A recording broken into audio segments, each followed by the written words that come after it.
Netcasts you love. From people you trust. This is Twit. Bandwidth for All About Android is provided by CacheFly at CacheFly.com. This episode of All About Android is brought to you by PagerDuty. PagerDuty decreases alerting noise for IT operations and developers to ensure that the right engineers are notified at the right time. Increase your uptime and sign up for a 14-day free trial at pagerduty.com/twit. And by Squarespace. Start building your website today at squarespace.com. Enter offer code ABOUTAndroid at checkout to get 10% off. Squarespace. Build it beautiful. And by Blue Apron. Blue Apron will send you all of the ingredients to cook fresh, delicious meals with simple step-by-step instructions right to your door. See what's on the menu this week and get your first 2 meals for free by going to blueapron.com/twit. That's blueapron.com/twit.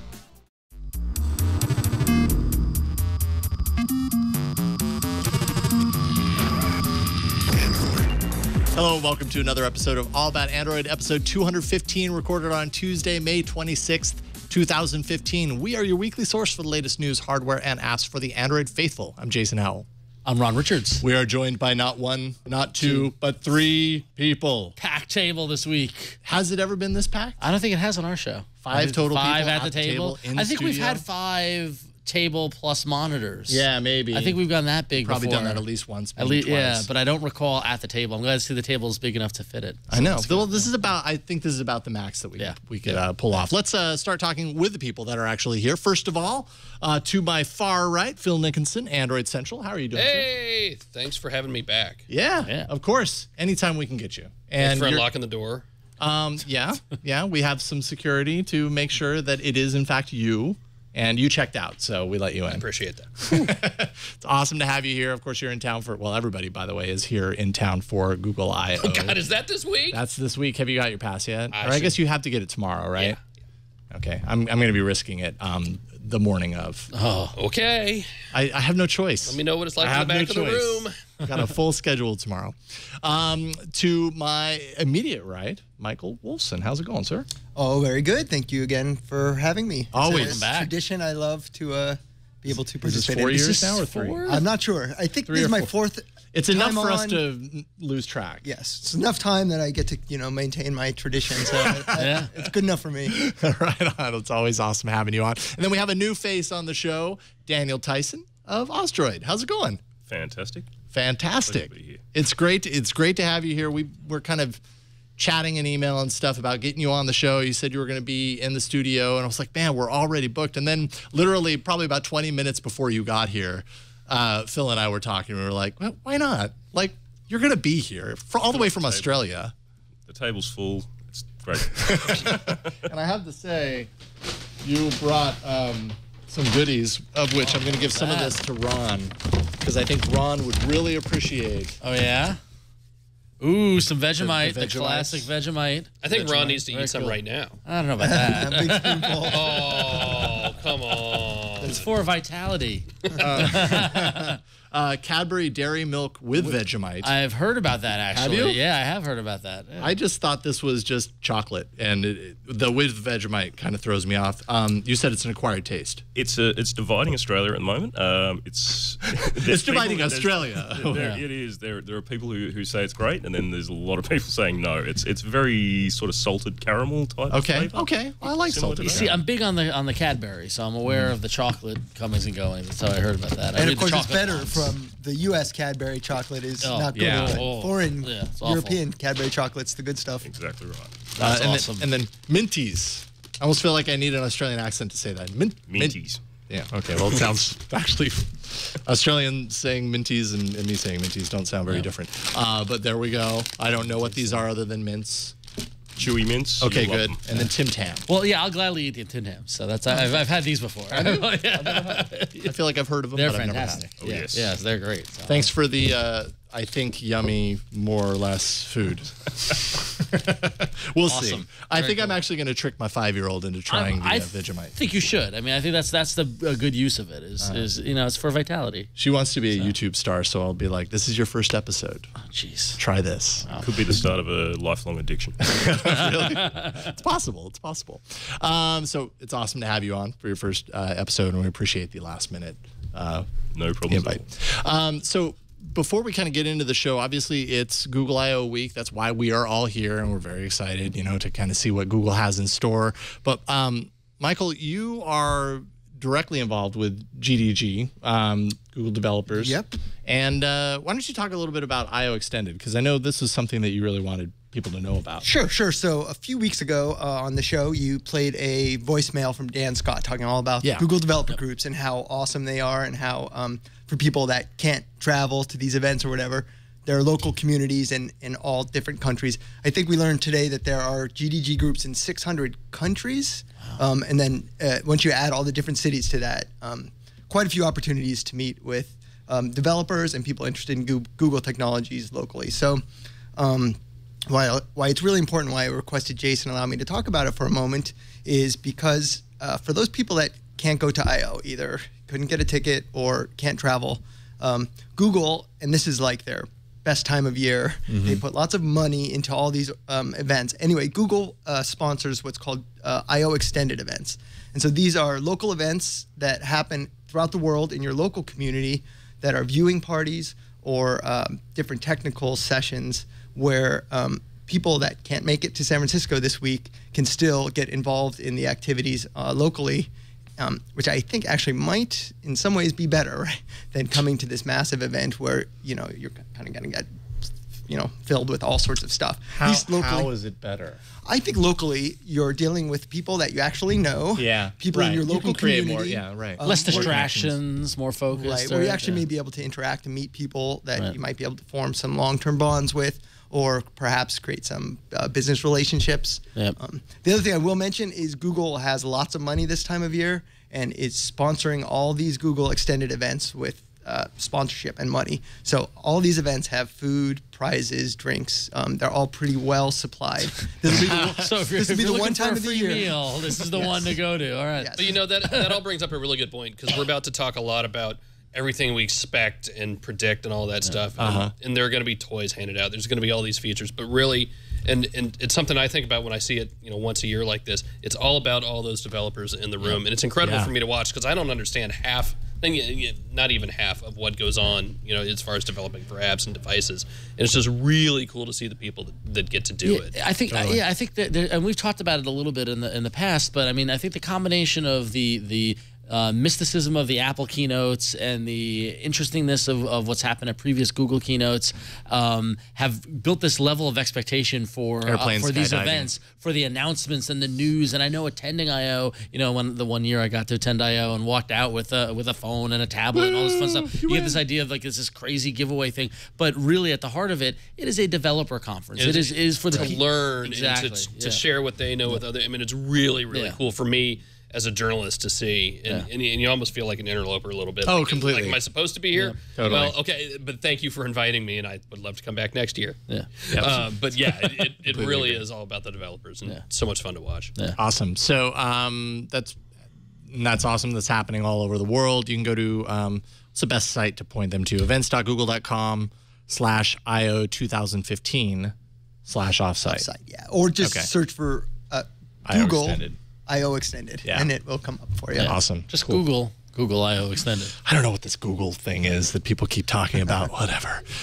So obviously we're going to be previewing what we think we're going to see at I/O. There've been little bits and pieces kind of leaking out here and there. It's hard to know how much of that is concrete or not, but we're going to do our best to guess, basically, for the first half of this episode.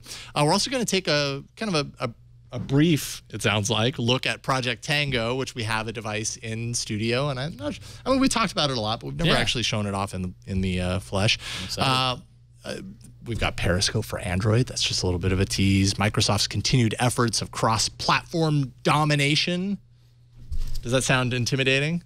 Hold me. But they're doing cool stuff, though, and a whole lot more.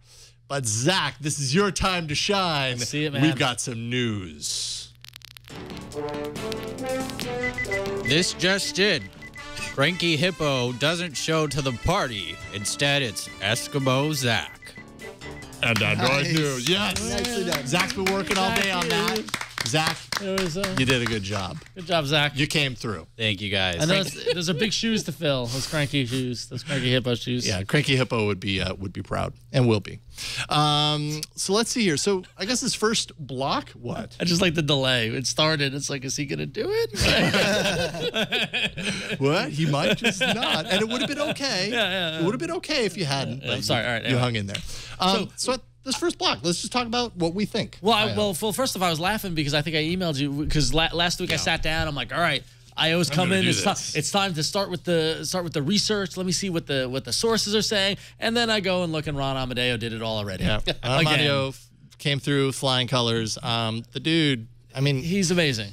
He does Google trackers from time to time, usually at like the end of the year, and this time he did it for I/O and I/O edition. And really, I mean, he kind of covered the bases. So I hate to say it, we're just going to rip off your hard work, Ron. Or at least we'll talk about it. It's a good starting point. It's a good starting point. It is a good starting I mean, we have a good mix of like what we know is coming because things have been previewed or semi-announced before, and then what we think is going to come out. And Ron did an incredible job. Yeah. So of the things that we think we know for sure are coming, what's at the top of your list, Phil? I tell you, as much as I hate the idea, and it's not that I hate it, but quit telling me how to best pay for things. I've been pulling out a credit card for years and just using it and pulling out cash. Like, I don't necessarily need my phone to do it, but I want Google to get some skin in that game finally. Like, Google Wallet's just always kind of been there and works digitally fine, but there's still that sort of physical realm that they haven't gotten into. And Apple can't be the only one to dominate that. And then Samsung later this summer. So now Google has to get in there somehow. I'm going to be real curious to see if Android Pay or Google Pay or whatever it ends up being called, if it's borrowing, like if it's running in parallel with Samsung Pay. Because how many of these things do we need, especially on one platform? Right. Well, that's the thing. I mean, like there's been so much movement on the mobile payments platforms in the past year. There have been articles celebrating Apple Pay and how great it is and all the integration, even though the use stats are less than Google Wallet. But it's kind of way early into the thing, and we don't know what the impact of Samsung will be on there. And what worries me about that is the multiple options and consumer confusion that will come with it. Yeah. So I'm wondering if Google and Samsung have figured out a way to work together, or if there's some way to bridge the two so that it works no matter what, and it just makes it as simple as possible for users on the user side of things. Yeah, it's got to be simple. One thing I'll mention though is this is money, and people don't like to share money. So everybody wants to own this themselves. Yeah. Google doesn't want to share their payment systems with Samsung Apple doesn't or want Apple. to share it. Yep. So it's True. not likely that these are going to come together. We're going to continue to be I don't fragmented while everybody tries to own this space. Yeah. We'd just be happy to see it outside of the US, actually. So Well, yeah, that was my question to you, actually, is this all just like, wishful thinking? Because we've been watching Google Wallet for the last few years, and Australia has a massive contactless payments adoption. Like, there are contactless systems everywhere. Really? And the amount of people who would pay for with their phone if they could come to Australia, it'd be adopted So in no there's time. contactless payment systems. How are people using those at the moment? Credit cards with contactless chips in them. That's been around for quite a few years, and the adoption rates for things like Apple Pay and stuff like that are starting to pick up. So if there was an Android option or Google option, we're finally getting more of the chips on our credit cards here. By the end of the year, we've got to have. I mean, you guys are chip by and pin. October 2015. October is the switch. Yeah, we went chip and pin last year in August, I think it was. Okay, so improvements to Android Pay, and I mean, really, this has been kind of the year of mobile payments, and largely for that reason that a lot of particularly Android users hate to admit, which is that Apple comes along and does something that's already existed, and for some reason they have that mojo, that magic to make it actually stick. So let's get back up. There's no reason that we can't. The infrastructure's already there. Fingerprint API, I've been hearing a little bit about this. Yeah, I mean, we know in air quotes, but we know that there was supposed to be a fingerprint scanner in the Nexus 6, and for whatever reason, it just fell out. I've heard that it just didn't work well enough, which would not surprise me at all if you've ever used any fingerprint scanner on Android ever, really before the GS6. But yeah, I mean, we've seen it there. There's been snippets of code here and there that point to it. It'd be an odd... It's almost sort of an odd thing because you're getting back into hardware and creating software for hardware purposes that don't really exist outside of 2 or 3 examples in Android. I mean, you've got Huawei with one, you've got Samsung, you've got HTC. That's Oppo just announced the Oppo. R7 Does Plus. Oppo have one in there? Okay, Yeah. I mean, but still, that's really, really limited. But is it Google? Would it be Google kind of getting ahead of what it considers to be one of the next trends in? I love kind of the mobile idea design? of an easier way of logging into apps. Absolutely. Oh man, but can I even tell you? LastPass, when I had the S6, it destroyed me on using LastPass on anything else. It's like the easiest thing to go bloop, and it types in my master password, which is actually very long. Oh, Who's ringing? Not me. phone's ringing. Oh my god. I don't know. Dope. It's bound to happen. There's 5 of us here with like 20 devices, so it's gonna happen. So it destroyed me. It's one of those features that, man, I want it now, and it's yet another reason why I'm like, oh, maybe I don't have to have an baking into the S6. source Maybe an code. S6 is okay for me. Right. Baking into the source code makes sense. Just because the framework is there doesn't necessarily mean you're immediately going to. This phone is not going to suddenly have a fingerprint scanner because it's baked into M. It would be sure nice to show off the fingerprint scanner on a new Nexus phone. On a new Nexus device. When was the last time we got a new Nexus device at Google I/O? I know we talked about that a couple we weeks go ago. through this And I every know, year. but I'm hopeful. I actually think that it is a bigger possibility this year just for one reason, and that's Project Fee. So I think that it still could be a long shot, but I think the possibility that they give a device. Now, the only reason Google gives devices is to get the developers playing with these things. Right. These aren't just gifts. There's a reason that they give them out. So I think they may have a reason to give them out so they could test Project Fee, which only works now on one device. And it only Exactly, works in the which US, right? It only works in the US, although So, that and, I is mean- likely not to change. Yeah. I mean, but also Likely going to change. No, likely won't change would be my guess. Yeah, is especially that it with- would always be US. Oh, I mean, for just for now. now. Right Because that's now. how Yeah, Google and does that would things. in my mind would take that out of the running because IO's a True. worldwide thing. Obviously, you're here from Australia, so this is one example. But given that the Nexus 5 is now no longer available, there's no 5-inch. There's no maybe under the 6-inch. Yeah, maybe the 6. We've seen some rumors about devices from LG and devices from Huawei and in the 5.2 or the 5.5 realm or whatever. Whether or not that's true or not, I think it was last week or 2 weeks ago I was saying I don't think they will announce new devices for the reason that Phil raises that's a later summer, early fall kind of announcement before the holiday rush. But as a fan of the smaller phone, and I'm deathly afraid I'm going to break this one too and need a new 5-inch phone, I'd like to see a new one if they're going to roll out fingerprint scanning. That seems like a nice little murder. You see, with I feel like with the Google I/O predictions, you need to look at something and then see how does that tie in with something else. Like what are if it's a new bit of functionality, then they want to show it off. So how do they show it off with some flair and that sort of How about a Project Arrow module with a fingerprint scanner? That'd be cool. You want a fingerprint scanner on there? You Yeah, got just it. snap it on. What about the fact that the trend, at least for Nexus devices, has been away from any sort of actual hardware button / anything? Yeah. And a fingerprint sensor would almost require that, right? I mean, Nexus 5. I mean, could you put a fingerprint sensor just on the top of the glass? Would that work? You know what I mean? Like, how would you integrate a fingerprint sensor into the Google's Nexus current 6 design approach, which is no buttons? Well, the Nexus 6 was supposed to be on the rear, so maybe maybe the X will become a fingerprint scanner. Yeah, I don't like the rear having it that placement. Or if you talk about LG, and buttons on the back of a phone, LG has gotten really good at that. So that's something else. Again, in a future device, I could see them working with. Yeah. Right. Let's see here. Photos.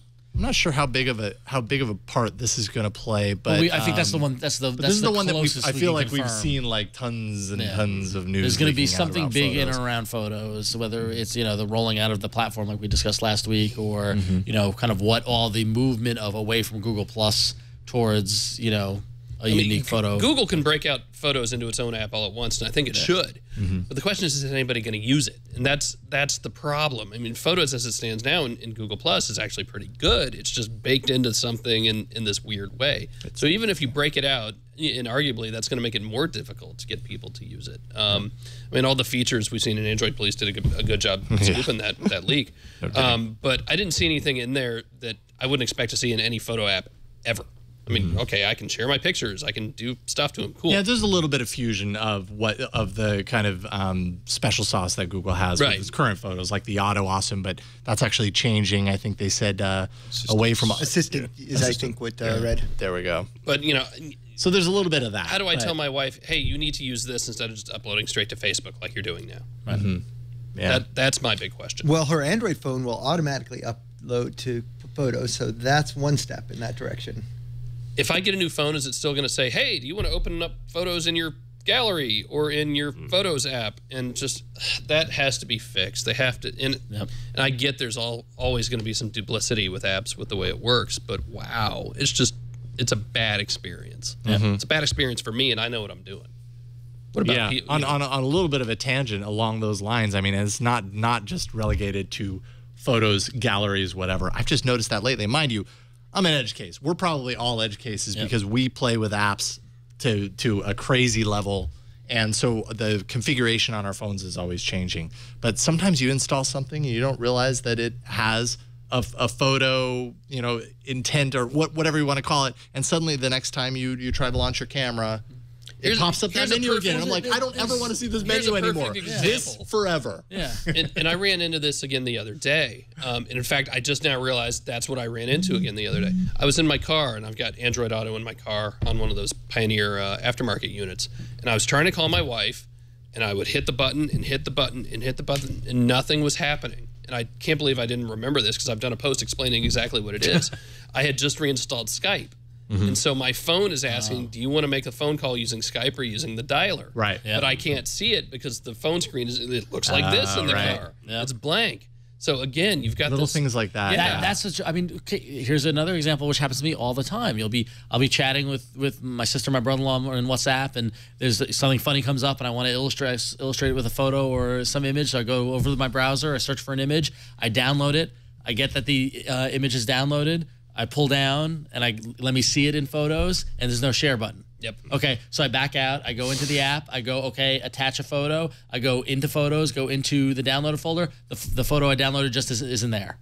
And it takes me a couple of minutes to find, okay, where did it put it, and how can I actually share it and get it within here? It is a nightmare in terms of the organization and the file structure. So basically, we just need Google to fix Android here at Google I/O. Clean up its shop a little bit. That's all. No big deal. No pressure, big deal at all. No pressure at all. So let's see here. So, Daniel, what is there something that you're kind of looking forward to? Like we've had, of the things that have been kind of leaked and all that kind of stuff. Anything jump out at you? I've been after a Chromecast 2 for a while. Chromecast 2, right? Really, because we've only just got the Nexus player in Australia, and it's sort of starting to sort of launch there. But what needs to be improved though, because it's a very solid protocol, I think. Dual band Wi-Fi. Yep. is the one thing that everyone really, really wants, and some sort of remote listening, so you can actually have something through, say, plug headphones into your phone and actually have playing on the TV, audio through your phone through a headset. Yeah, that would be awesome. I would use that all the time. Perfect. I don't know anything about the manufacturing and hardware specs and any of that, but are you going to lose out on just the size of this thing? It's tiny.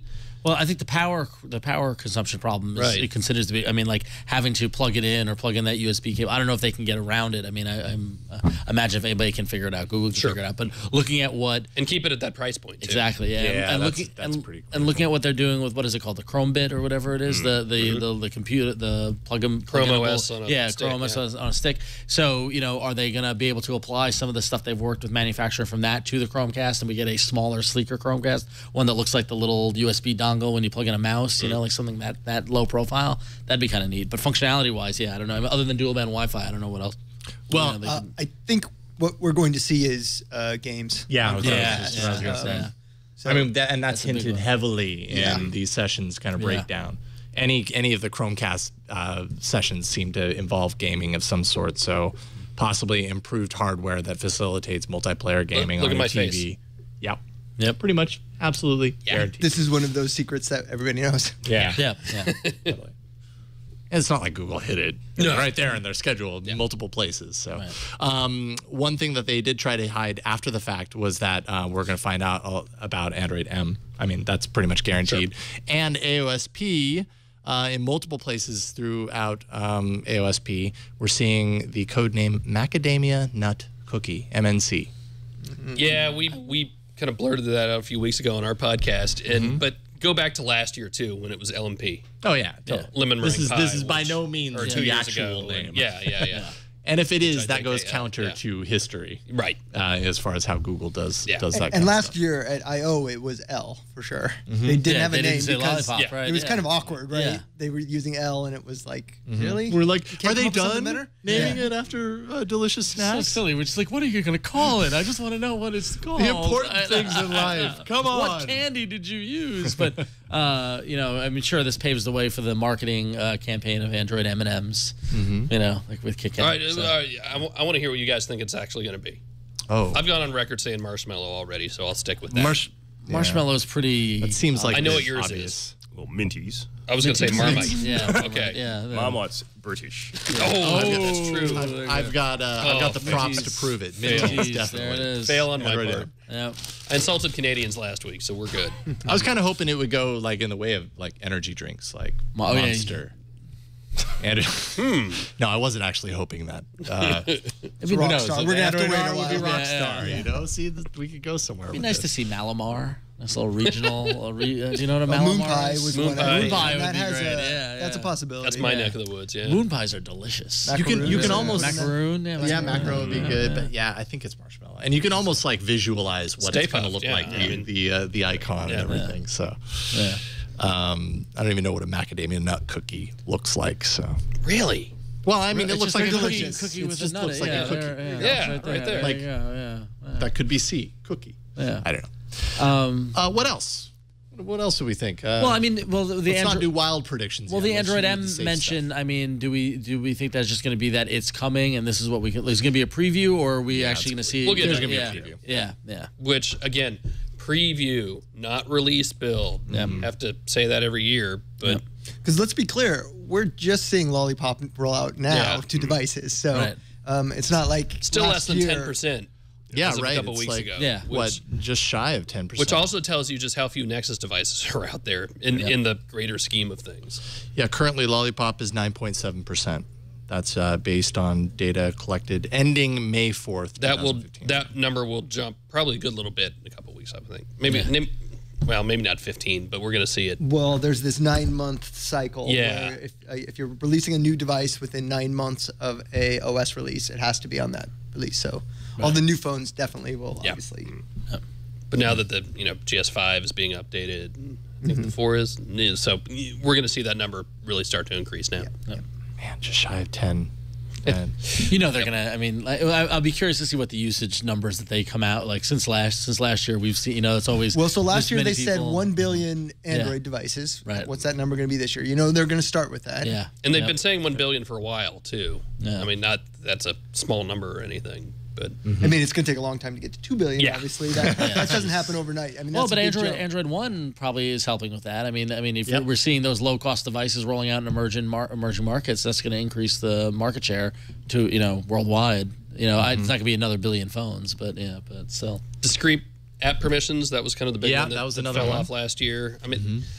I get it. For me, it all comes down to the implementation. Because that could really do some damage to experience. Talk about user experience that sucks for like the general person, the average person. But at the same time, I don't think opening a camera app and then being asked, do you want to let this app access the camera? Well, yes, it's a camera app. Or, this phone can make phone calls. Yes, it can. That's also not good UX. So it really all comes down to the implementation. Yep. It's funny, that sweet spot between giving you control over your device and control over the applications and not giving up too much data, too much information, and not being a hindrance. I totally get and understand the idea of declaring all these permissions up front when you install an application, but nobody reads them. Yeah. No, I don't read them. I know what I'm doing. So, there's got to be a happy medium, and I would love to see Google not place the entire burden on the user in that case. Yeah. Let's see here. Another one of the rumory things that we're seeing feels like deja vu. That Android M, a big part of it will be a focus on battery. Just like improving your battery. Ever. I feel like it's every year that Android has a focus on battery. In the Android building that's back there saying, what can we do to screw the battery? Yeah. And then somebody else says, no, guys, you can't do that this time yet. This is the time that we're focusing on better battery, not how far can we push the battery. Maybe memory management, too? Yeah, That'd memory be a good management. One. Yeah. Sure. Yeah. What else? Any others jump out? Enterprise. There's definitely going to be a lot of enterprise stuff. Yep. And again, that's especially with the announcement that they're working directly with Samsung, with Knox and all that, which is still pretty stunning if you stop and think about it, but also that important. Yep. Right, and they even spelled out in the sessions when they first released the session and it was first leaked and then they removed it, that Android M, that paragraph was like, Android M brings with it a new focus on enterprise, blah, blah, blah. So we know we're going to see more stuff around that. What is the app or the service, was it Divide that they bought back last year that was about separating, I think it was something like Divide, separating your business and your personal stuff on a single device, maybe more of more tweaks around that, or I don't really know. I don't know where that goes, but I think it's pretty essential that they do that. It's the next the next big kind of thing that they have to tackle that iPhone really has a really good stranglehold on right now. Android at home?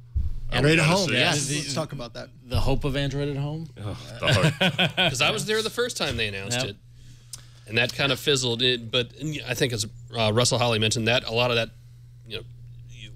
revolved around the Nexus Q, which just never happened. I want the Nexus Q. Nexus Q2. You want one? I got one. I have a Nexus Q. Okay, yeah. I want a Nexus Q2. It's basically a Sonos replacement. Yeah. I want that bad. Yeah. Yeah. That would be cool if they did it. I don't think we're going to see that, but I want it. Although I will say one thing about this. They are doing some developer code jams that they're inviting everybody to next week that are called Android at Home. And so, that's open.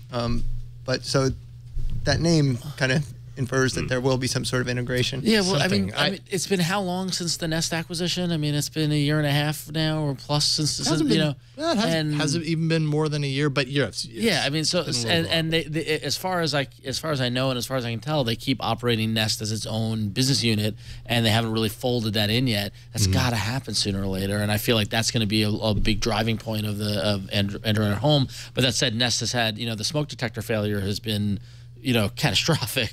That problem with that product basically not being ready for market and having the recall and all that sort of stuff that went along with it.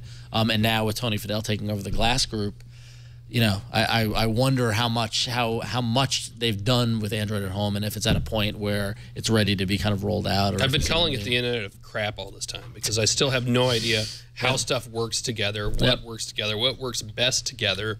Okay, so that's actually another topic, and that's Brillo, which is Google's Internet of Things OS that I'm pretty sure will be released. Yeah, I think so. But so that's a little different than Android at Home because that's now out in the world, and I'm pretty sure we'll see that. But very related, no? Maybe. I mean, it can be related, but Internet of Things I think is more for things out in the world, whereas home might be more Wi-Fi and more Nest type versus like things. See, I just kind of group them in the same category, but I see. Yeah, I do too. I mean, Internet of Things is defined as any sort of connected device that is maintained or managed via internet and all that sort of stuff, and whether it's Wi-Fi or Bluetooth or whatever it is, it's an aware device that so they sort of crossing that Venn diagram of devices and things like that. So the Internet of Things, we've got more wearables. Well, that's my kind of crazy Google I/O prediction is that we'll see more wear in Android Wear than just watches. Yeah, I think you're gonna see somebody walk out with the Android Wear jacket, or some sort of expansion Android beyond Wear just onesie. Wear onesie. Yeah, it'll let you know when it's talk about Internet of Things. Yeah, there you go. Have the trap door or no? That's the question. But I don't know. That might be where all the everything plugs in. Yeah, everything plugs. Yeah, but whether or not it's prototype or something that is, I think, going beyond the watch. Yeah. And beyond the glass. And also things additional to the watch. So I think they, although it's ironic because they were ahead, I think they need to play catch up with the iWatch.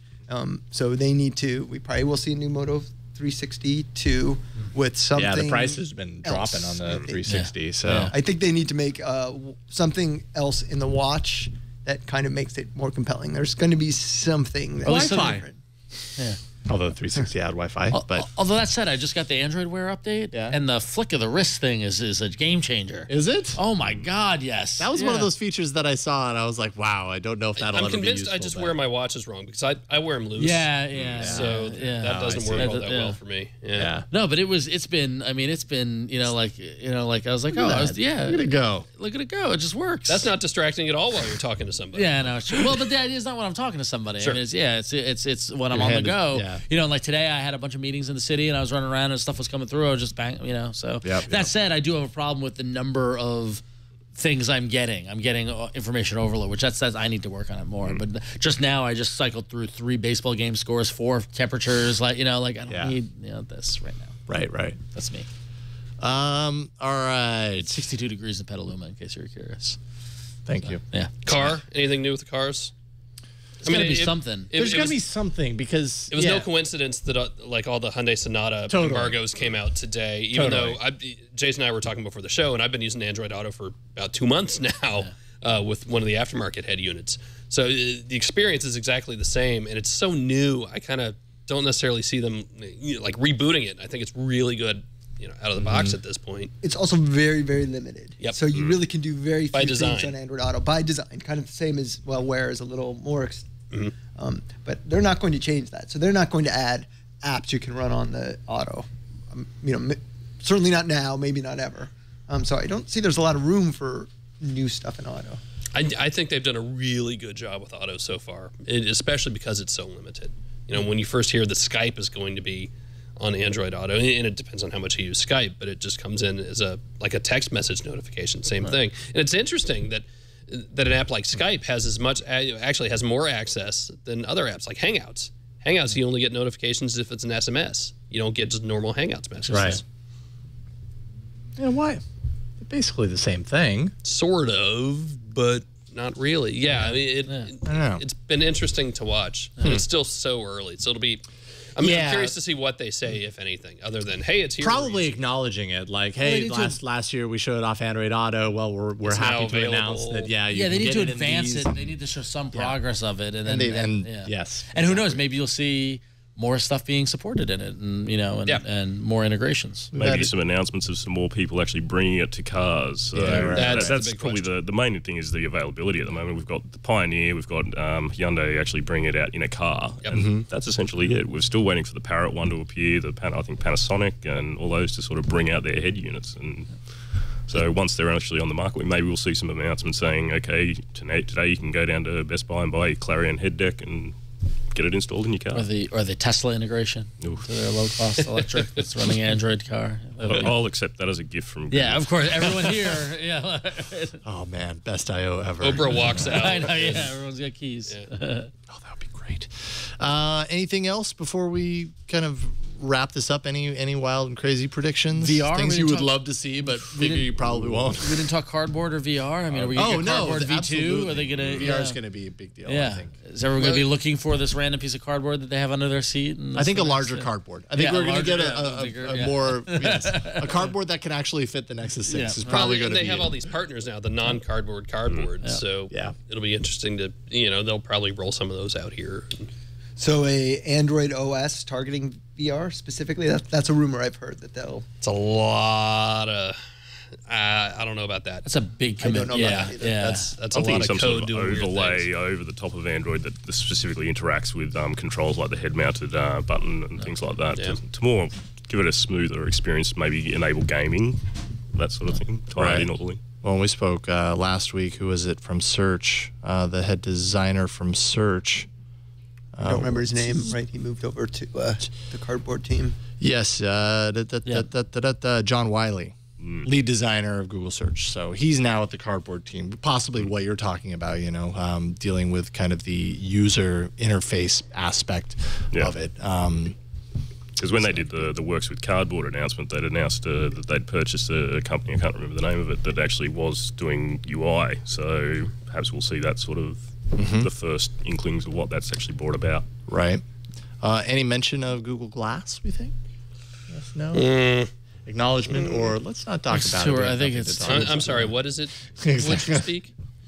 I think after those comments from Fidel, about them, no sacred cows. I think they're taking care of it ahead of time. Exactly. That's one of those things where it's like we're clearing the deck so that you don't expect to hear about it during the show. All right. I don't know. I feel like we've kind of covered more or less the basics. Do you have any crazy predictions? Do you have any? No, I mean, I'm telling you, Ron did such a great job here. As I was looking through it, I was like, I don't know what I have outside of this. I don't think M is necessarily going to be a big departure from what we're seeing right now. It's going to do what Google usually does. They come out with a big release that's very different, looks and feel and all that is very different, and then the next time that they come out with something, it might be a full point upgrade, but it's still going to be what Google considers to be major kind of incremental tweaks to make the experience a little better. You think we're going to see more of the Chrome OS integration stuff? We're going to see the running Android apps on Chrome OS and expanding. We've got Arc Welder now. That allows me to package an app up for Chrome OS or to run in Chrome, and if I can do it, anyone can do it. So, absolutely. I think they're going to be talking a lot more to the devs to get them to actually do their own apps, and introduce it themselves and really flesh out that Chrome Web Store, which maybe we'll see some sort of merge between Chrome Web Store and the Google Play Store. And they're going to have to give devs a reason to do it. I mean, I don't necessarily, think about me as a publisher. Why would I ever want to repackage the Android Central app? That just makes no sense. So maybe it's a matter of telling them why they should do it or why they shouldn't do it. Yeah. Cool. Well, I guess we're... What do you say at the end of a segment like this? We'll just have to wait and see. We'll have to stay tuned. Yeah, stay tuned. We'll talk all about it next week, unless you guys have any final thoughts on this. I think we kind of covered it for the most part. We did have I did put out a post on Google+. So if you go to Google+, search for my name, you'll find a long thread of predictions from fans of the show. And I mean, largely, a lot of the stuff that we've been talking about here was covered there. A lot of people are hoping for the Nexus 5 2015 to be announced. Everybody wants a follow-up Nexus 5, it seems like. So I want to ask Bill, actually. Okay. Why aren't manufacturers making small devices? Everybody at the table wants a 4.7-inch device, yet nobody seems to be making one. I mean, every manufacturer will tell you it comes down to the numbers. They do the market surveys. They talk to the people who buy phones, and every single one of them will tell you this is what people want. Now, that said, I mean, can you go bigger than a Nexus 6? Yes. We've seen, I think it was Huawei did it. But I agree. And I'm using a larger phone than I thought I would want to use right now. But, yeah, I think there's still room for that. I think Sony's proved that with the Z3 Compact. I think Motorola proved it as well. So there's certainly room to do it. But every single manufacturer will tell you this is what people want. And they'll be right because they'll have numbers to back it up, even if we don't like it. Right.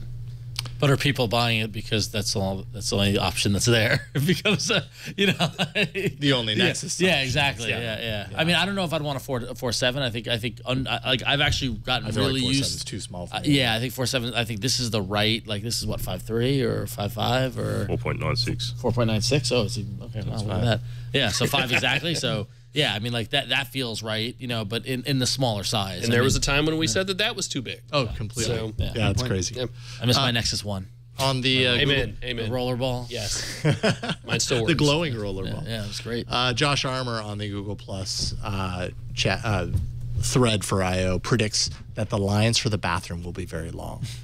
It's true. Has he been to I/O? Yeah. I think he probably has. He works for Google. He does work for Google, yes. So he knows. Cool. Well, let's move on. We have a few sponsors to thank this week, starting with PagerDuty.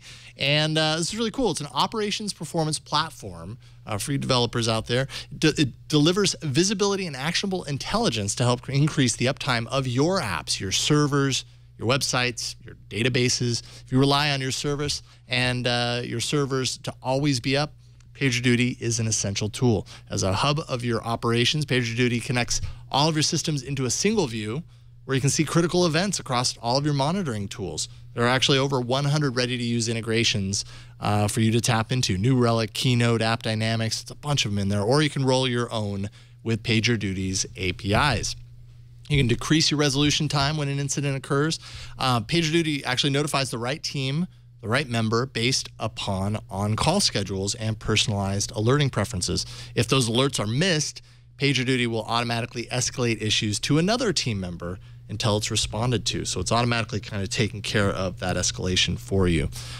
You can just decrease the noise. Incidents are actually automatically filtered and deduplicated to ensure only actionable alerts are delivered so you can act on them. Analytics tools identify common problems. They allow you to proactively make system improvements, prevent future outages, all that kind of important stuff. And you can customize it to fit how you and your team work, regardless of your location or where you happen to be or the size of your operation. PagerDuty is trusted by thousands of companies, including Microsoft, GitHub, Boeing, Nike, Pinterest, Box. They're all using PagerDuty. So get the right engineer on the right problem at the right time. That's what it's all about. Visit pagerduty.com/twit. You can sign up for a free 14-day trial for as little as $19 a month, and you can increase your uptime with PagerDuty. And when you sign up for a new account, you'll also get a free t-shirt. That is that incentive right there. Okay, well, just check out pagerduty.com/twit, and we thank PagerDuty for their support of this show and the Twit network. You guys are awesome. We appreciate it. All right, we don't need to roll. If you have the news bumper, you might as well just play it again. Just throw in a wrench. This week in Android news, Eskimo Zach doesn't know what to do for a second time. That's good. That's good. Okay. We'll get you all warmed up just by throwing to it randomly. Yeah. You'll never expect it, Zach. You got to be prepared. So let's see here. So we don't really have hardware news, although I did omit from the rundown the S6 Edge. That's the Iron Man S6. Does anyone want that? I do want the Arc. The arc, that just the arc welder amazing. charger, the arc reactor. Yeah. Arc, yes. You got to be like a super fan of the S6 Edge and a super fan of the Iron Man series to get in on that one. But let's talk a little bit about flash memory, which is apparently once again, I feel like I hear about this all the time, not just on Android but elsewhere as well. Target of a study from last week showed how, air quotes, insecure a standard factory reset on Android actually is. Cambridge researchers could scan and recover photos, passwords, and more from devices that were supposedly wiped during the factory reset procedure. So this is what you do when you want to kind of wipe the data off your device. You go into your settings and there's a factory reset process. You just fire that off. The bigger issue here is the fact that logging into an app actually registers a local authentication token that might reside in that memory, meaning they would theoretically have access to those accounts via those tokens. Even if you reset your phone, it's still kind of there hanging out on that flash memory. That was the bigger problem. And I read through this entire study yesterday morning. On one hand, nothing's new here. Right, totally. This was really them doing the research and saying, all right, here's exactly what's going on. Here's what we should do about it. It wasn't really breaking any new ground in that respect, because erasing memory in this study is just how we've been erasing memory for a long time. And you're talking about various levels. Think of it almost like taking out the trash and various levels of that. There's me saying, hey, wife, I'm going to take the trash out eventually. Then there's the actual act of me going outside to take out the trash and, moving it around a little bit. Then there's actually taking it out to the curb. Then there's actually the trash man coming and picking up the trash and getting rid of it. Yeah. So gone from there. Someone might go to the trash man, though. Exactly. The truck goes somewhere, and then the problem really, or you can say there's somebody taking my trash out and replacing it with other random trash, so you can never actually tell what my trash was, and that's really what was going on here. They're saying if you're not overriding with ones and zeros, because that's kind of the normal thing we tend to do for this, then yes, it's possible to get these tokens back. And the tokens, to me, was really the scary part. Being able to not just, you know, find my Google password. I've got two-step that can help with that. But getting the token that kind of bypasses that. So, yeah, again, how many phones are out there? We just said more than 1 billion. So from an academic level, yes, this is something Google needs to continue to work on maybe. And they said, look, if you use the standard factory reset in the settings, like you're told to do, like every normal person who tries to wipe a phone would do, that's probably not quite enough to keep us from recovering a token 80% of the time. If you go into recovery and wipe from there, you're going to be better off. So yeah, Google needs to do something. But at the same time, you're really going to need to be targeted to be worried about this. That's the thing. There are more than 1 billion phones out there. You know, the odds of me selling this one, somebody getting it, and then going, you know, forensically recovering data off the blocks in there, pretty slim. This is not keeping me up at night, but it is something that, hey, you know, maybe they should take another look at. Now, what about encrypting your data before you wipe? That's one recommendation is... You know, scramble it all up with a nice long, you know, encryption code. That will help, but even then they said not 100%. Right. But that helps. So there you go. Cool. I mean, not really cool, but whatever. It is what it is. It is what it is, exactly. Also, it is what it is Microsoft is what it is. And I'm very curious to hear what everyone here at the table thinks of Microsoft these days. In somewhat probably unsurprising news, I could have predicted this. Microsoft continues to cultivate their cross-platform strategy, and they're going to bring their digital assistant app, Cortana, to Android sometime this summer. So now we'll have Google Now or Cortana as your choice. In digital probably assistants. both at the probably same both, time. yeah, exactly. Also pretty interesting that when setting up Windows 10, the phone companion app on your PC will allow users to set up a Windows 10 specifically for a Windows phone, iOS, or Android users. That's cool. Here they are cultivating Windows to support whatever phone you have. Windows will work with you. Hey, we're here. We're everybody. It's so smart. It's a really good idea. Yeah. They're fixing Windows is what they're doing. Finally. Yeah. And finally, also, Microsoft announced that it's got deals with over 20 hardware partners for tablets running Android, all to be stocked with Microsoft's suite of Android apps out of the box: Word, Excel, PowerPoint, OneNote, OneDrive, Skype, and we can assume eventually Cortana. A new LG tablet plus Sony's upcoming Xperia 7 Z4 tablet will be such devices. So really taking all the apps and embracing the Android tablet market. Why not? Yeah. No, I think it's working pretty darn well for them. It's also good for Android. Yeah. Competition drives. It will make the OS better. Yep. And it's also good for enterprise because that's the tool. Office is the tool that enterprise uses. So if it's on there, then there's more of an impetus to get in for companies to actually adopt Android, get into Android at work and things Makes like that. Makes BYOD far less scary. Exactly. Yeah, completely.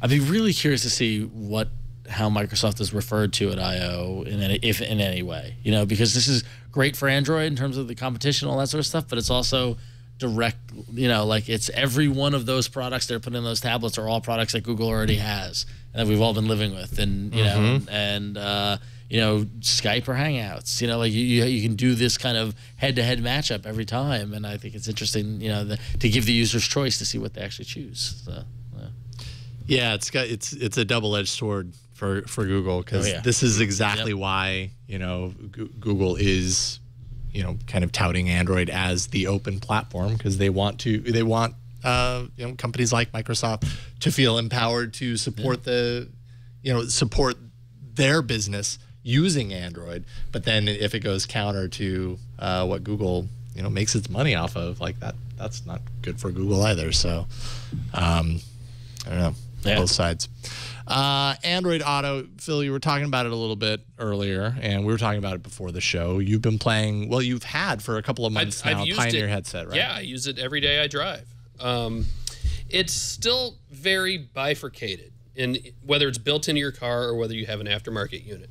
There's Android Auto, the UX. You have to plug your phone in for it to work, and even then you don't have to use it. There's still I'll call it stock for want of a better term. Right. So there's this other life that you have in your car still, and they bleed over a little bit. So I can still listen to satellite radio while I'm using Android Auto, and that's actually kind of the way I do it a lot of the time. It's a little annoying because you have to hop back and forth between the two, but it works.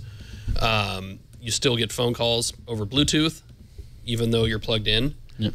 That's really for casting the screen onto the display. But really, for me, it's made me a safer driver for a couple reasons. One is Android Auto, the user interface is beautiful. Very, very nicely done. 1,000 times better than what comes with Pioneer stock. From all the demos I did back at CES in January, I think it was better than most of those as well. Big touch points, so much so I've got the cheap Pioneer unit, which was $700 when it first came out. And it's got a resistive display, which for any one of us here, when you first hear that, it's going to be... We recoil. We go, resistive, no. But the touch points are so big in Android Auto, and really, you're stabbing at it anyway. You don't want to be flinging through things or dragging things. You do have to do a little bit of list searching, which I'm not crazy about, but voice control should help with that. Because it's an aftermarket unit and I have an older car, I don't have a voice control button on my steering wheel or anything. So if you have a newer car, that's going to be alleviated somewhat. But it makes me put the phone down, not touch it. Oh my, and I didn't have Bluetooth before, but making phone calls and receiving phone calls, 1,000,000 times safer. You just hit the button and talk. I'm so tempted not to touch my phone now. They put a somewhat superficial, lock on your phone. It puts the Android Auto screen up. And I've seen people say that you can't get out of it. You can get out of it pretty easily. I'm not going to say how, because you really shouldn't.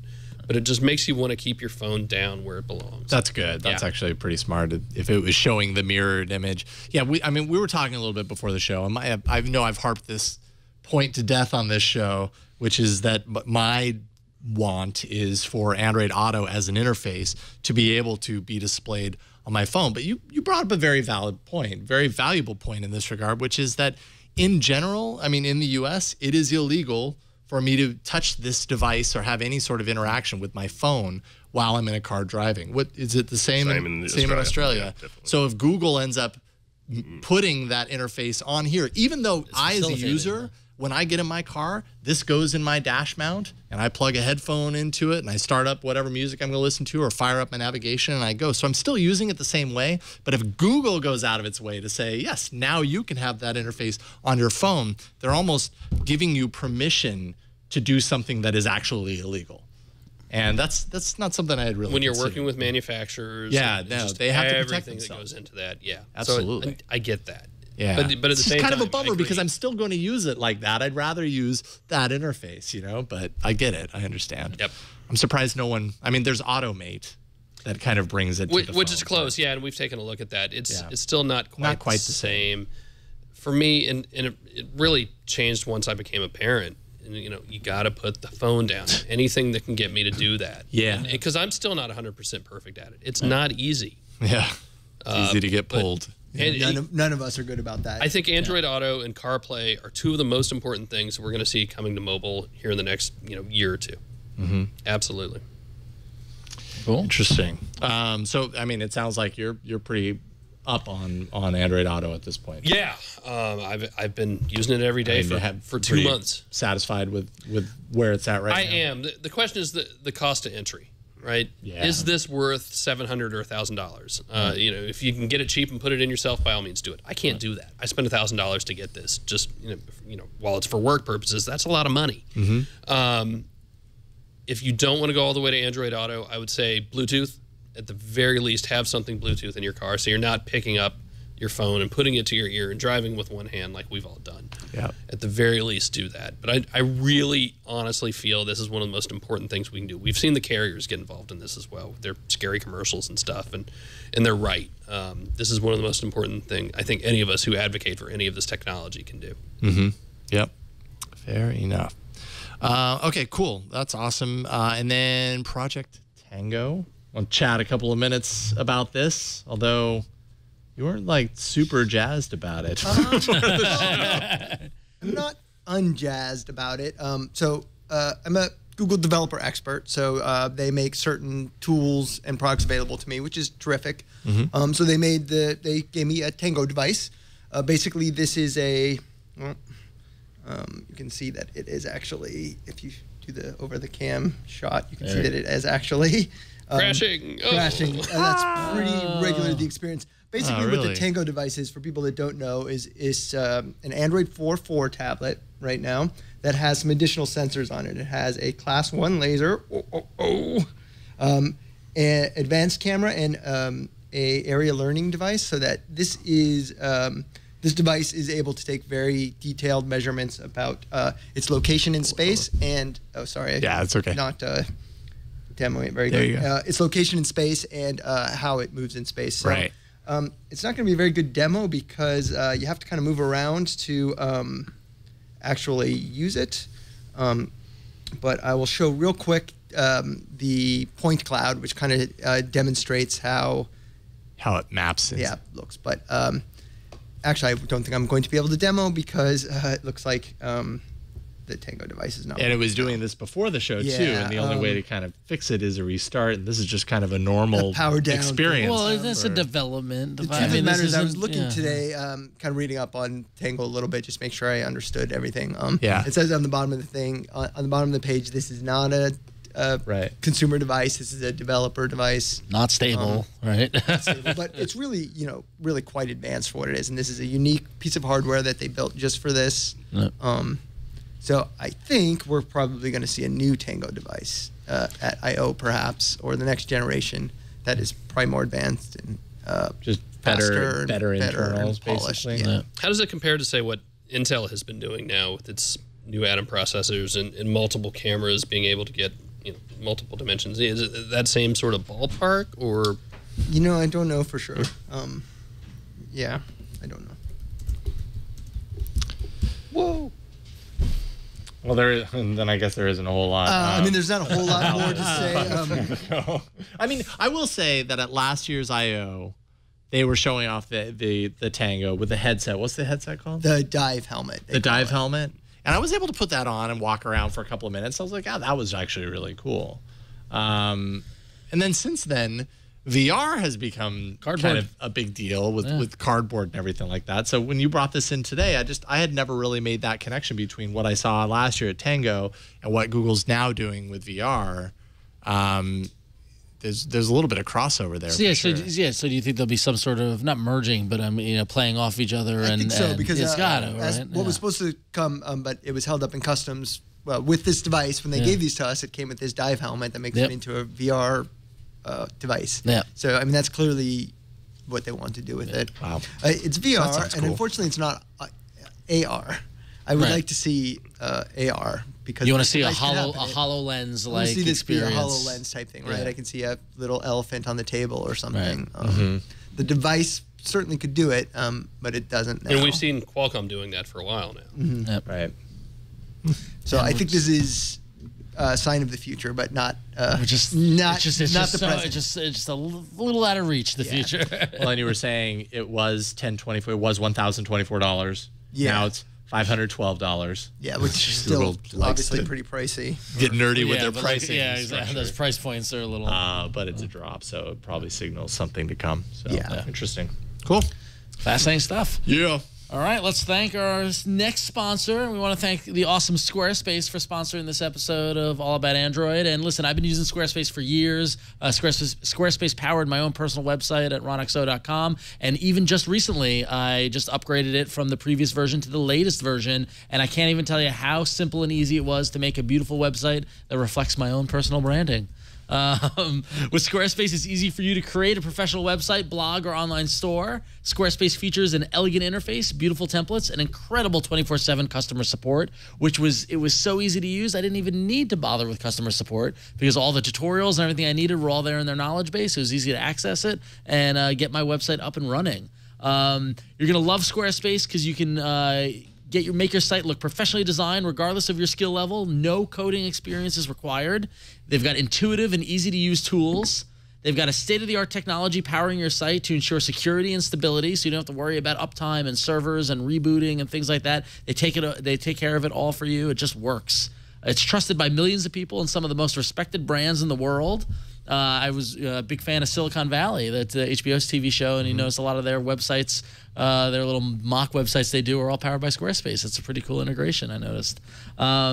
So listen, it's cheap. It starts at $8 a month, and you get a free domain name if you sign up for a year. So that they want to make it worth your while. Go to Squarespace, set up your website there. Start your free trial today with no credit card required at all. Go to squarespace.com, and when you decide to sign up for Squarespace, make sure to use the offer code ABOUTAndroid, and you'll get 10% off your first purchase. With Squarespace, build it beautiful. So thanks, Squarespace, for supporting All About Android. Do offer code about Android. And yeah, I love Squarespace. It's awesome. They're great. Okay, we've got a couple of apps to talk about, so let's do that. Do the app shimmy.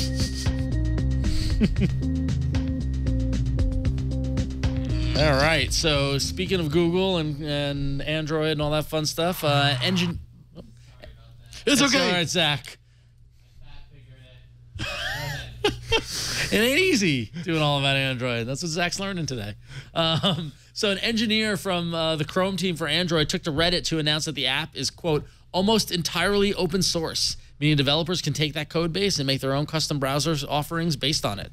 They won't have access to the small amount of not open source bits of Chrome for Android, however, those likely being anything that communicates with Google servers and stuff like search and Gmail and, you know, Google's own special sauce. But Chrome for Android, almost entirely open source. That's pretty cool. Not the only thing that Google is open sourcing either. I think I saw something earlier today that they've open sourced the Roboto font. Now, is that the current font on Android? Because I know it was initially rolled out with Ice Cream Sandwich. That's a very good question, Jason. Right? Yeah. Was it with Ice Cream Sandwich? The last I.O. they released multiple fonts. So 2 I.O.s ago they released the Roboto font, which was just a single. Last year they released, Roboto Bold, Roboto. The extended and all that stuff. Ice Cream Sandwich introduced a new type that. family named Roboto. I hope at Google I/O we see a new font. That'd be nice. That'd be cool to see a new font. It's at the top of my list of new fonts. Yes. Listen, I'm a big typography nerd. I mean, I do think we'll see material design updates. Oh, absolutely. Sure. Oh, yeah. I don't know what those will be.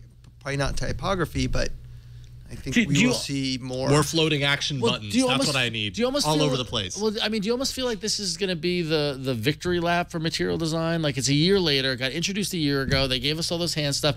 It's clearly being used and adopted. I mean, how many apps have we seen over the past year that have, action buttons, stuff like that? So are they going to get up there and be like, yeah, material design, like mic drop and celebrate that fact? Or I don't know if it's a victory lap. Yeah. It's certainly applause halfway through the race. Yeah. I mean, there's a lot of good stuff, but we haven't even talked about Polymer because frankly I don't understand half of it. Yeah. But bridging that gap between native apps and web apps, I mean, Polymer is right there and more important than ever. Yeah. And I think Polymer 1.0 will be coming out at I/O with a huge collection of elements, they call them, which are basically like libraries or utilities you can plug right in. So it's not necessarily Android, but for sure Polymer and Material will like coalesce. Yeah. Well, it's a huge component of design. That's the strange thing about Polymer, and as we've talked, Android and Chrome merging is that those lines are blurring so much that even if it doesn't have something specifically to do with Android, it kind of does, because at some point it's going to be really hard to tell the difference between the two. And more examples of how you can do material design without making everything look the same and look boring. Yeah, right. Yep. Right. Do you think, Daniel, that the move to unify design around material design has been kind of a success? It has been and it hasn't been. I mean, you see certainly, like the best one was the Google Play Music update that they did recently. There's a lot of people very anti the new update that they did to the web version of that. People disliking change? Yeah, shocking. Well, yeah. I know. But yeah, there's some things that they can probably refine, and I think that's maybe what we're going to see. They're going to sort of refine something. They've had a year of feedback from developers and designers to sort of take on board exactly things that can be tweaked, and I think we're going to see a bit of that sort of coming out, right? Just to refine. Yep. Yeah, I've been actually really curious to see. Initially, I was curious to see how different apps and how different brand identities would kind of keep their voice while still going material design. You've seen a lot of good ones. And actually, your app in the arena today, a little tease forward, but good example. They didn't go all in on material design, but did in a few key points. Yep. And so it really kind of gives it kind of an Android signature to it while still keeping their brand identity. And I will say this about material, I know we're probably going to move on, is I really think it's beautiful. Yeah, I love it. Their That's design great. I'm a huge vision, fan. as executed, if you can execute it per their vision, I think it really is great. And as a developer, it was really nice to have those tools that kind of force you in a direction rather than the wide world, wide open, wide open world that we were in before. It's at the point now where when I'm evaluating apps and we're choosing them for the arena and stuff like that, where like if one's not using material design, I'm like, I kind of look down on it now. It's the difference between just how boring iOS apps looked for a long time, especially because they all looked and acted exactly the same. This pushes you in that direction without kind of shoehorning everything in. It pushes you in that direction, except material design still is dynamic and pretty. So while our apps are all kind of looking the same, and it really is hard to make your look unique, at least the look we're coming to is very beautiful and aesthetically pleasing and functional. So we may lose some of our uniqueness, but we're gaining an Android ecosystem that actually like runs well. But I still think there's room for individuality within material design enough where I mean I don't feel like it's how it was with iOS where everything looked the same. You know, color accents, being able to customize it from the user standpoint, picking up elements, you know, whether it's Pocket Casts or Google Music with album art, and you know, having the highlight colors change based off the content. I mean that's really those sort of things now move from being the core UI or I should say UX rather. So now the way that the apps work, it's kind of all the same, and now where they're differentiated in is the moments of delight. We have these little buttons that change colors or animations that morph that are unique to that brand, and then those are actually where we're getting things that are unique. But it's not in the experience or the overall flow where that is all now kind of common. So it's like it's what they want. Consistency can be good sometimes, because you know what to expect, and it's great. I like moments of delight. I was going to say, that, by the way. moments Very of Disney. delight a thing? No, that is a Google UI thing or a UI thing. Very Disney-esque term. No, that's moments of delight. I imagine like fluffy pillows and fireworks. And, that's a designer thing. You'll hear that again. That's not my. But yet it's so descriptive. That actually makes a whole lot of sense. Okay, hey, I didn't see this one coming. SwiftKey, who, by the way, Joe Braidwood's going to be on of SwiftKey here in a couple of weeks. Awesome. So that's awesome. We'll certainly have Joe talk a little bit about this when he's on. They released from their greenhouse incubator a new launcher, which, who saw that coming? Called Hexy Launcher. And you'll see I actually have it on my phone. It's kind of crazy looking. It's this hexagonal grid. And, you know, it's one of those launchers that kind of learns. It's Windows Mobile 6.1. It's back. It's that, or it's the Apple Watch, or I'm not quite sure. If only I could zoom out and zoom in, it would be the Apple Watch. That's fascinating. So here you go. Here's your new launcher. What do you think, Ron? This is like prime for you. In the arena, totally. Ron. Yeah, no, exactly. And it's also predicting which apps you're going to use most, and it's putting centering them in there. Yeah. Cool. I like to see them playing with stuff like that. Yeah. I don't know if this works, but I'm not sure if I could use this, but then I've not lived with this for like a week. Yeah. I don't know. Anyways, it's cool to see SwiftKey kind of trying some new things, and I don't know if you guys have used Hexy Launcher and you swear by it. Email aaa@twit.tv and let us know all about your review, and we might read it on the show. But yeah, it's interesting. Cool, I guess. Well, speaking of email, one of you did email us in about a topic that we were talking about last week. Michael Kepper from the All About Android community wrote in response to our discussion about what to do with the brick Nexus 7 if you unfortunately were unable to update your Nexus 7 to Lollipop successfully. And Michael says, on the issue of what to do with the brick Nexus 7 or anything else, any other brick devices, I believe Gazelle, who is a supporter of the Twit Network, we thank them. This is not a Gazelle ad, though. I believe Gazelle takes anything for responsible recycling, even if they can not pay you anything. You have to pay the postage to Gazelle, of course, which means that you could send it to Gazelle and they'll recycle it for you. All you got to do is pay to send it to them. You might not be selling it to them, but they'll get rid of it for you. Michael also says, please do not take a hammer to any device or bury it in your yard or send it to the landfill. Too many toxic elements.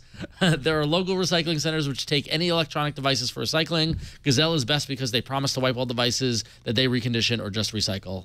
And that's a fantastic point there that we completely forgot. But yes, Gazelle wipes this stuff for you and takes care of that. So that's a great alternative. Probably better than going all Office Space on it. Yeah, we sometimes we have a little fun. I didn't actually mean you should bury it in your backyard. Out of all of our listeners and viewers, I'm sure there was at least one person that was like, okay. Well, I love you guys there digging in the background.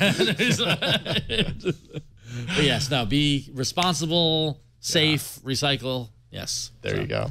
All right, before we get to the arena, we have one final sponsor to thank.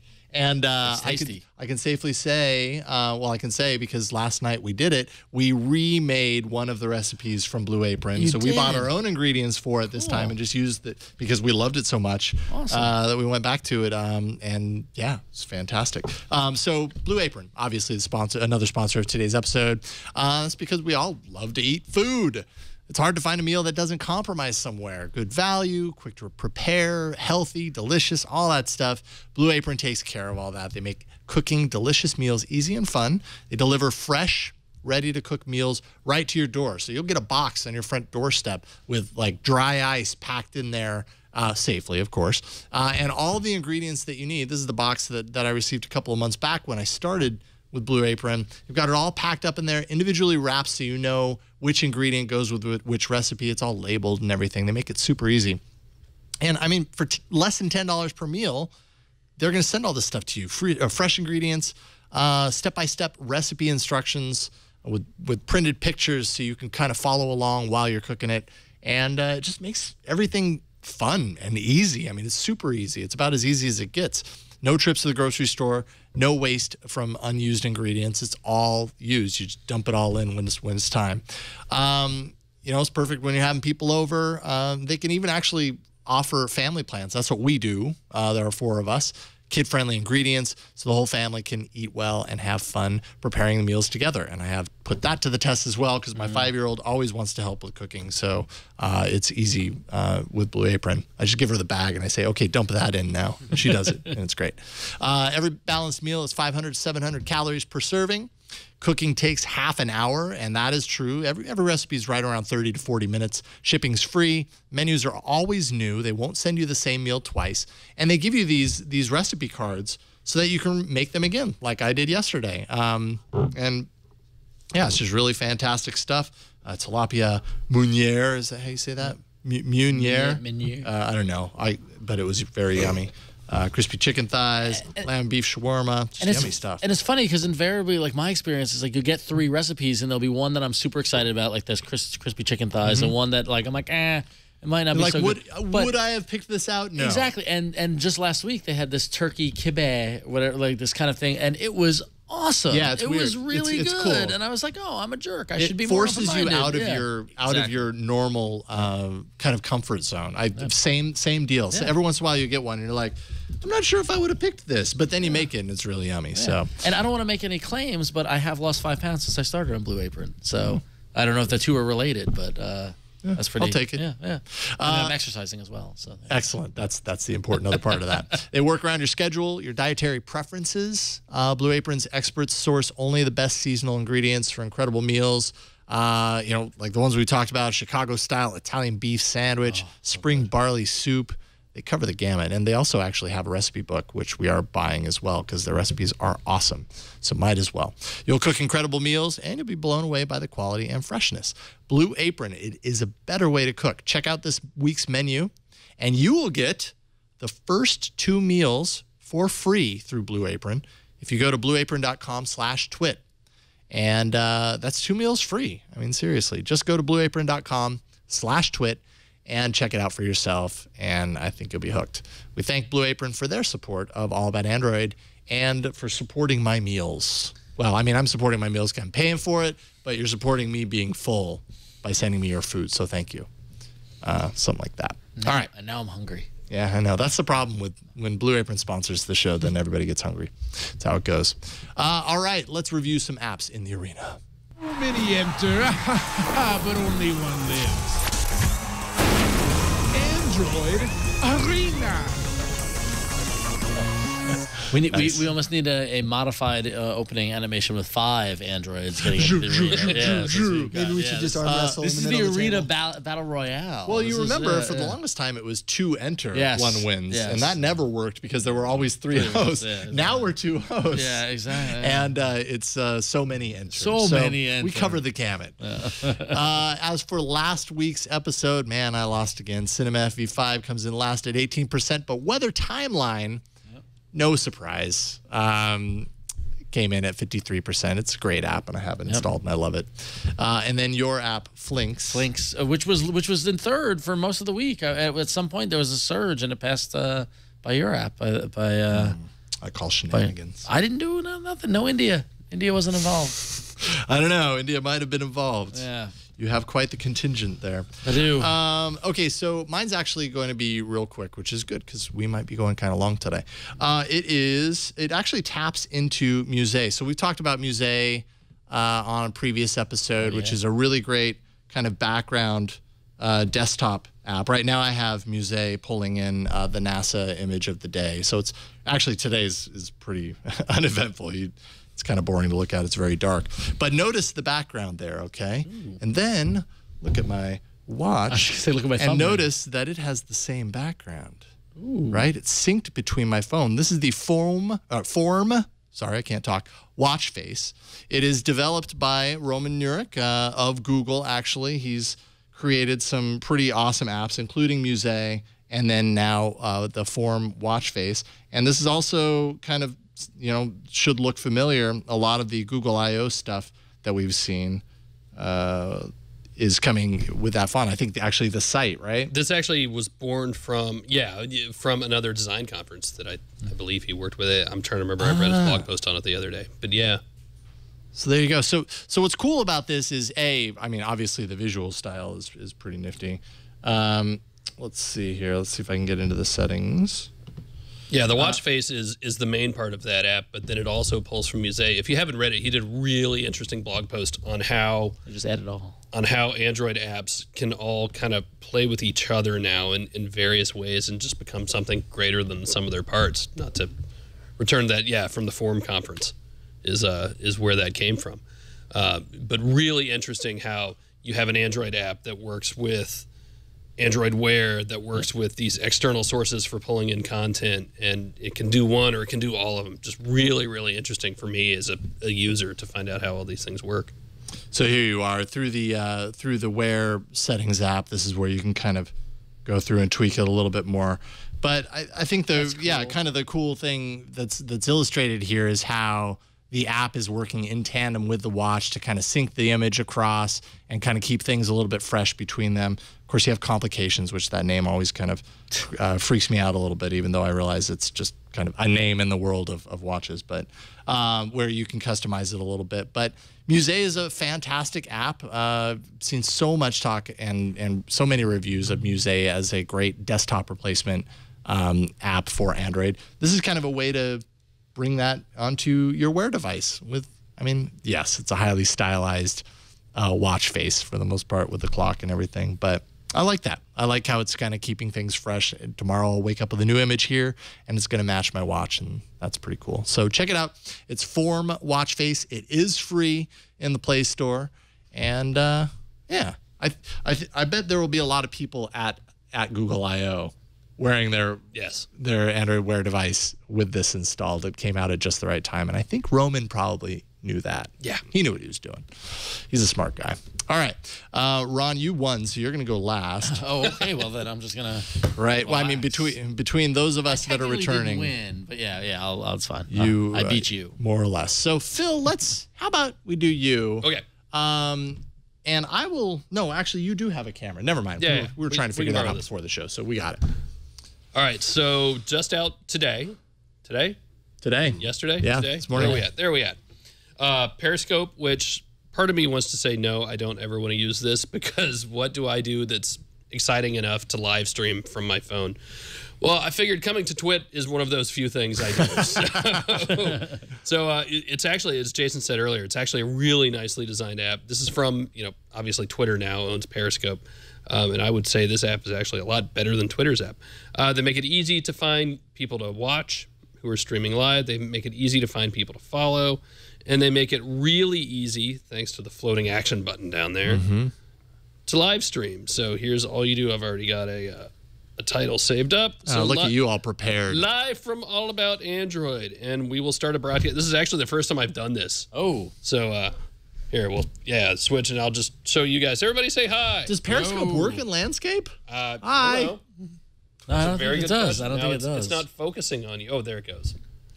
Hi, Did it auto tweet that you're broadcasting? It's supposed to have, yes. Yeah, so there we go. There he is. Now we'll see. He anticipated. Through the magic of the internet and Zach. Let's find out if it does landscape and Let's see. Okay, so it forces... Yeah. It may just be catching up for a moment. Yeah, probably so. 78 people. Look at all those hearts. I don't even know what they are. Oh, people are writing to us. Hi. Come on. Hi, everybody. Appear there. Sorry, I was just tuned into the monitor to see if the video's ever going to... Can they see anything? Oh, it's not showing up on there. We can't see it, but they can. Oh, can they? Okay, flip back over to the other camera. Hello from London. Yeah. Oh, okay. Everybody's just watching the camera be pointed at me. Oh, I can see the laser autofocus from the camera going off, too. That's no, man. It doesn't appear to be... That's weird. Huh. It looks like everybody that's in there can see it, but we just can't see it in the browser. Either that or all trolling us, which is entirely possible. So, have you played around much with Periscope versus like Meerkat? I mean, Meerkat came out like a month ago. This is the first time I've used any of it, and I want to go live stream all the things now, but not really. Yeah, I know. I'm eating breakfast. Hi, everybody. Okay, I can see your video there now. Maybe show that interface just to the camera that's right here. Where are we at? There we are. Yeah, just so everybody on the live stream can see the wonderful shot of Michael's keyboard. It doesn't sound like the live stream can see it, though, either. Oh, really? Yeah, I just asked the chat room. I don't know what's going on, guys. Sorry. But it looks cool. I like it. They're able to tune in to Twitter, yeah. It did just launch today, and I know when Meerkat Beta kind of hit, it was big time beta, right? Yeah. Like when Meerkat Beta first came out, you couldn't switch to the to the front-facing camera. Yeah. So all you could show was the rear-facing, whatever. They ironed it out in a couple of days. Periscope probably has some stuff to iron out as well, but it's a big release. Honestly, when they came out on iOS, I had my usual, why just iOS? And it's nice to see it on Android. It's probably sooner than I thought it would have been on Android. Yeah. And I wonder, going back to Michael's comment about competition, I wonder how much the Meerkat team scrambling to, make their place, in the Meerkat Periscope battle, whether that kind of helped along the Android app. So. Oh, I'm sure it had some influence. Yeah. But then Twitter's a ginormous entity versus Meerkat, which is definitely a much smaller team. Jeffrey Needles, former Twit employee, just hired at Meerkat. He's like number 4 on the Meerkat charts, has been since Meerkat launched. And what'd they do? They scooped him up. That's what happens when you're a dedicated user of a platform sometimes. Yep. And not to mention, he's a smart guy. So they got a good one. Cool. So that is Periscope. That is free as well. You can check it out on the Play Store. Daniel, let's go with you next. Cool. What you got? Mine is actually called Plunder Brothers. It's a LCD game emulator style thing. So it's like the old school like Donkey Kong handheld games we used to get in the 80s that you'd sort of hand to the kids, or as a kid you used to get handed to you and keep you amused for hours in the car. There's basically just 2 buttons, one either side, it's left and right, and all you do is control a pirate and a rowboat, and you're catching people falling over the ship. So there's a pirate ship in the background, and you're basically just catching people. Then you've got to deliver them off to either side. And let me see if I can get it installed here. It's sort of like a Clash of Clans a little bit. It's pretty simple, and it's got that rocking. I want to sign this into my account. I don't want to lose any of my progress here. But it's just one of those simple sort of games that you can pull out. It gets quicker as you go along, so it's not going to last hours, and it's sort of one of those one-shot ones you can do when you're just sitting waiting somewhere. And okay, so which one do I do? Do I do sync? Sync is the one you're actually going to do. Okay. And you have to hit start. Start. Okay. And there you go.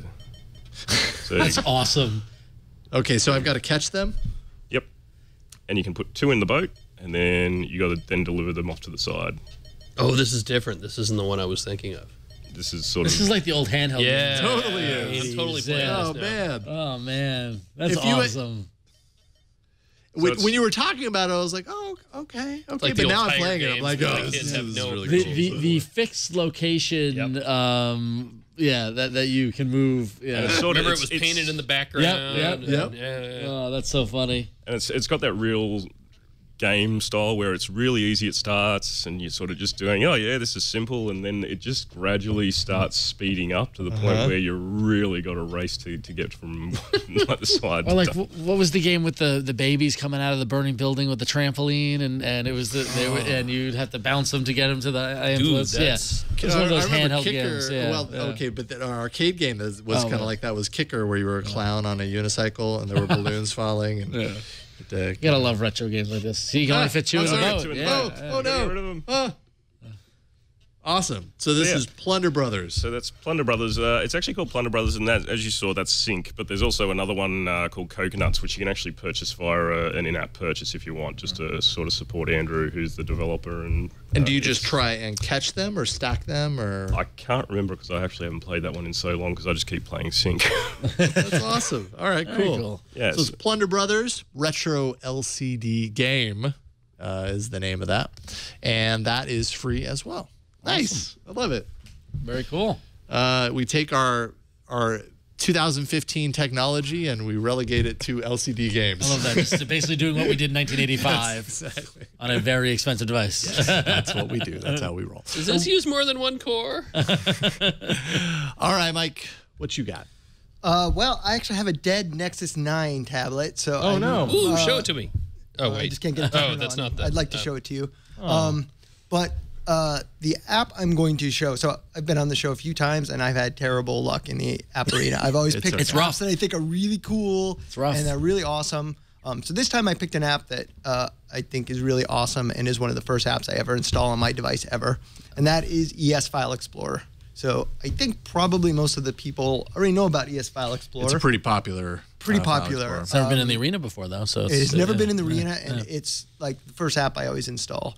Basically, it's a file explorer, allows you to move files. The really awesome thing about it is it allows you to connect to web services like Dropbox, Google Drive, all those things, and it actually does a much better job of working with those systems than like the Google Drive app, for instance. Wow. Like I think I would much rather use the ES File Explorer app to manipulate and do all those things.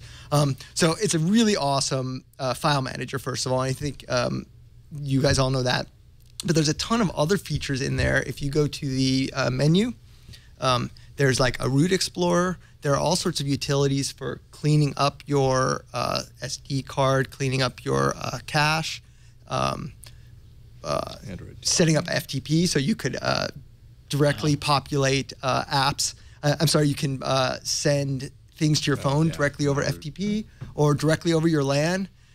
It's like 1,000,001 uses, and it all just works really, really good. Better than the native apps from a lot of these different vendors. So enough said, ES File Explorer is one of those apps that I just love and is the first app I install on my phones. And I'm sure it had nothing to do with the fact that my Nexus 9 doesn't turn on.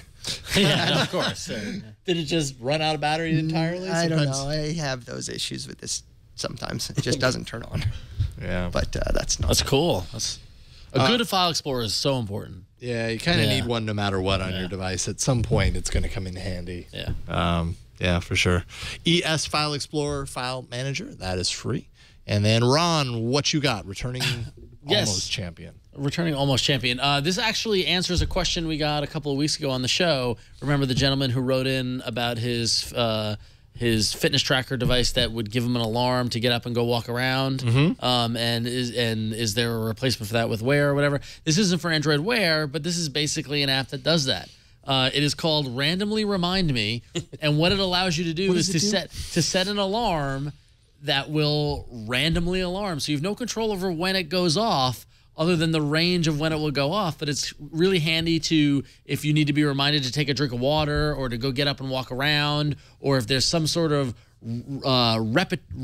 repetition of an activity that you need to do throughout the day, but it doesn't have to be at a specific time, which is kind of neat. So actually, let me change my brightness to be half brightness.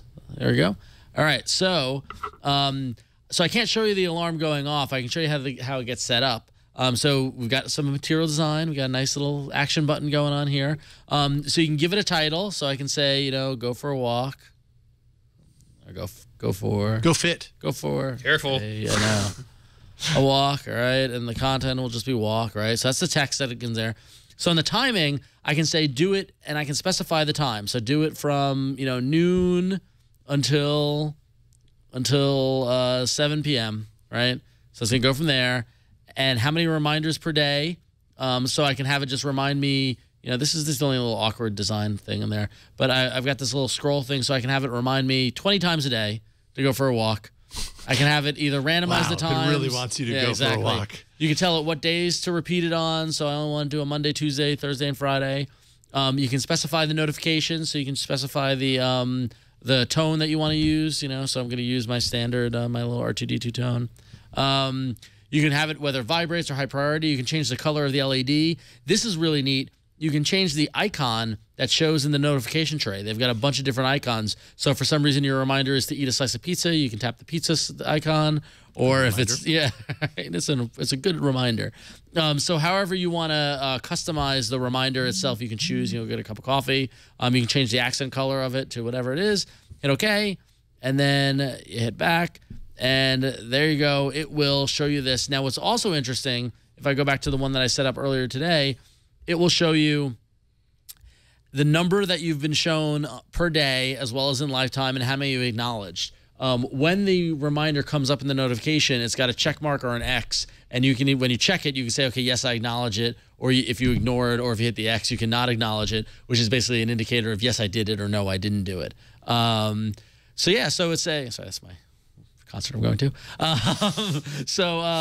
It's pretty neat, and it's a way to have an alarm go off at a randomized time to remind you to do something. It might sound wacky, but given the email that we got a couple of weeks ago, some people want to be, if you're a developer or a coder or you're sitting at a desk for a long period of time, sometimes you need to be reminded to get up and go stretch. I know personally for me, it was a real pain in the butt in an office environment to remember to keep drinking water. And that's a great thing to do. And so having your phone go off and just say, hey, take a drink of water. It's like, oh, right. Yeah. Okay. Let me do that. So it's more handy than you might think. So check out Randomly Remind Me. It's free in the Google Play Store, and it's got some nice material design. So now, if it could go off and say, hey, drink your water, and the only way that I could get access to my phone is to take a picture of me drinking water, and it recognizes that, and then it might work. Yeah, maybe. It's trusting that you're going to do whatever it's reminding you to do. Yeah.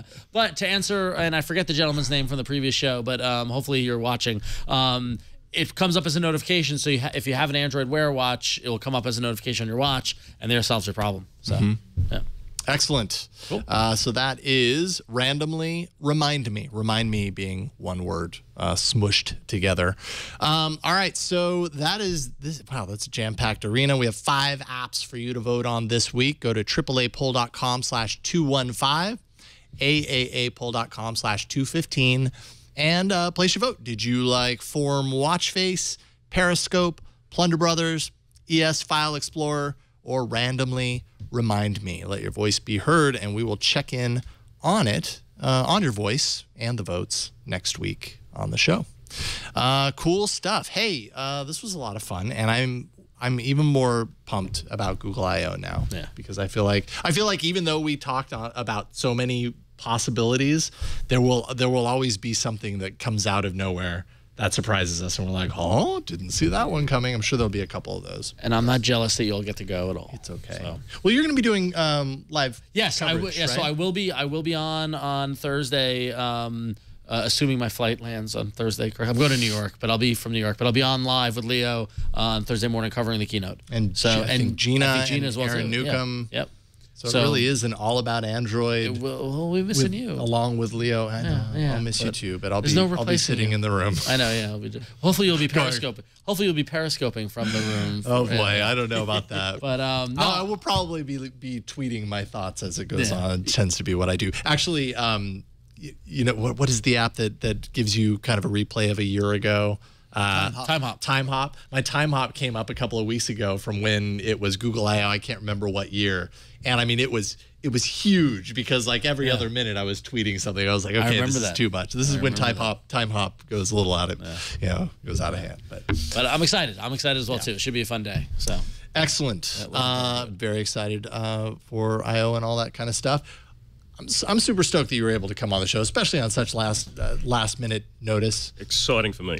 I spent a lot of time in the gym listening to you guys. Oh, right on. Awesome. It's amazing to actually be here in person. Nice. Well, thanks for coming into the studio, and then also being on the show. We'll definitely have to have you back. Of course, probably won't get you in the studio next time.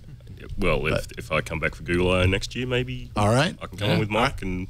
Let me know. Exactly. Next year we'll have 6 people. We just keep growing. What are we gonna do? We're gonna have to get risers. We need another leaf. We need another leaf on the table. That's what we need. Yeah, we need like a Christmas and back home. My mom would add a leaf to the table.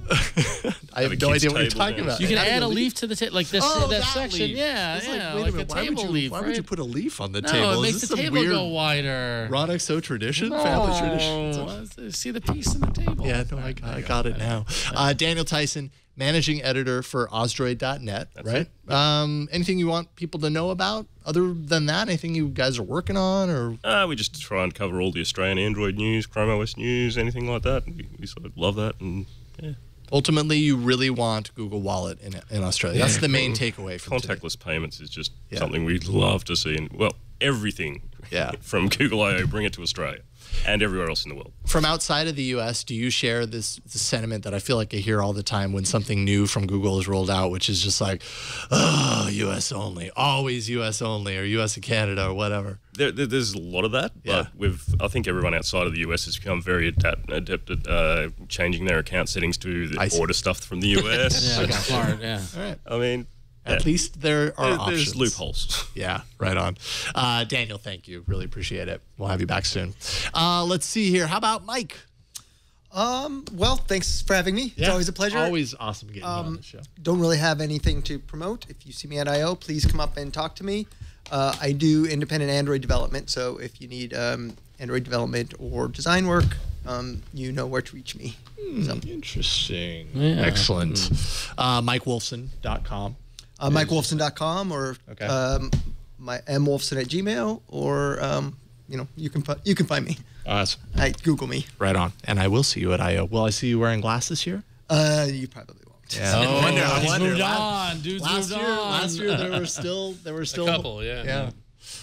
People holding on. Phil Nickinson, always a pleasure. Obviously, Android Central, editor at Android Central. What you guys working on? What you want people to know? We're covering this little thing called Google I/O this week. It's a little bit of news coming out of that. We are actually spread out all over the place right now. Alex Doby is in Beijing with Lenovo this week.